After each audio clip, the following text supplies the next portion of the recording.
If God wishes death to be something that's important for us to understand, it's something that we should not dismiss outright when we have lives of struggle and we have lives of less, when we have lives that we despise or hate, or we have lives that others look at and say are not great. We are the ones who can value our own lives to a degree that it is such of a little value to us that when we look at other lives and compare our lives to them, we choose our lives are not worth living, and then that's how they end. But if we wish to have lives of a greater kind, a kind that doesn't say our lives are nothing, then the lives we have are the lives that we can say we can elevate to a greater life, a better existence too. If you're an addict who lives their life on the street, or you're an addict who's losing everything because you just decide it's not worth the treat to keep going forward, to live each day, that life is a treat, and the happiness you feel on time to time is not enough to sway your choice to move in the direction of better, but you wish to continue to dive into the lesser, or you just decide that the choices you make don't make a difference and you just continue to drop down and not elevate. You devalue your life, and every choice you make, every time you get high, and every mistake, every respite of time you get in between getting high, you may have the clarity to despise your life more. And when you have clarity and all you feel is to be despised of yourself, then you're a person who needs to get help.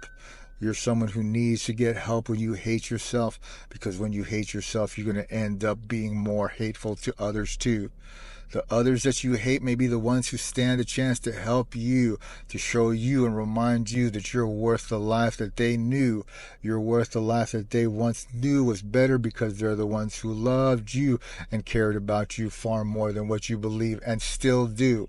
There is no one that has someone in their life that has not had love for them, it's true. But the love that some people have for others is sometimes that they don't even know exists when the other one doesn't know it exists too. But when love is something that could heal and can reel a person into a corner and not understand why love is such that way. Because when love can push someone away simply because they don't want the love that they have for someone or because of someone to be something they feel. A person who hates himself cannot want love. A person who loves someone else can just need not to have that love. But when the love for someone is something that people have for each other, no matter the degree of lesser life, then there is always life worth living. Because love is something that persists even in the worst of conditions. And love is something that exists even in the least of conditions. Love is something that's there forever. And love is something that cares about everything forever. And if an addict just does not wish to live their life, and that addict just doesn't want to persist in their life, they will slowly lose those things that matter the most. And when things of monetary value don't matter in the end at all. A person who is on their knees, a person who is in the deepest depths of what they think are the deepest depths of their own hell, of their own making, may realize at a moment that the most important things in life are the people that they love and that love them. That's life. The things that we have are not as important as the people that we have in our lives that care, the people that we have in our lives that share their lives and time with us. They're the ones that matter most in the end.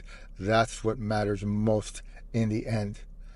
The children we have and the family that we have, the mothers and fathers and the sisters and brothers, they're the ones that matter in the end the most. When we face death, they're the ones that we reach to the most.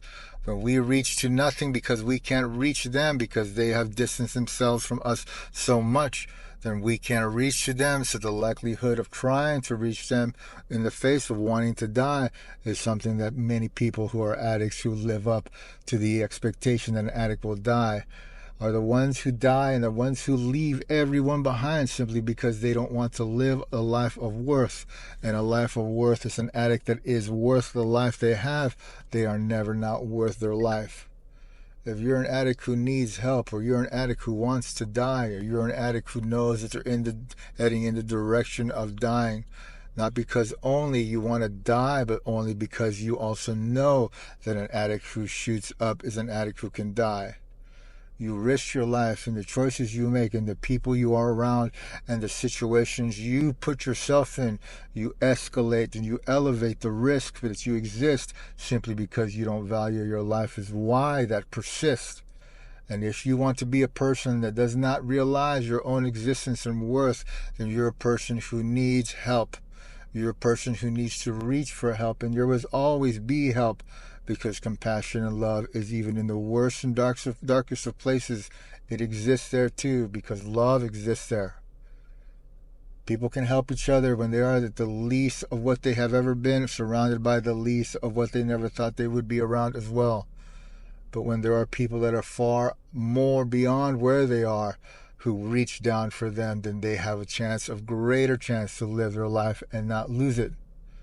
Do not lose the people that love you and reach for you, the ones who are consistent, persistent. They're the ones who you can choose to trust the most and to believe in the most, because they're the ones who believe in you the most. And we are worth being believed in. We are worth being tried for. We are worth being the people that no one says will surprise us in the end. Because when an addict ends up sober, an addict gets sober and shares sobriety and then helps other people, it's a miracle to that person, but also to the others who love them and to see them later. Because an addict's sobriety and recovery is something that they do alone, and it's a struggle and it's a suffering that they endure, and they earn their chance to live another life, because God says you deserve that chance because you continue to fight. So if you're an addict who needs to fight, if you're an addict who needs to surprise yourself of how much fight you have in you, because if you're an addict who endures so much, or you're an addict who can fight your way out of it, and that's a fact.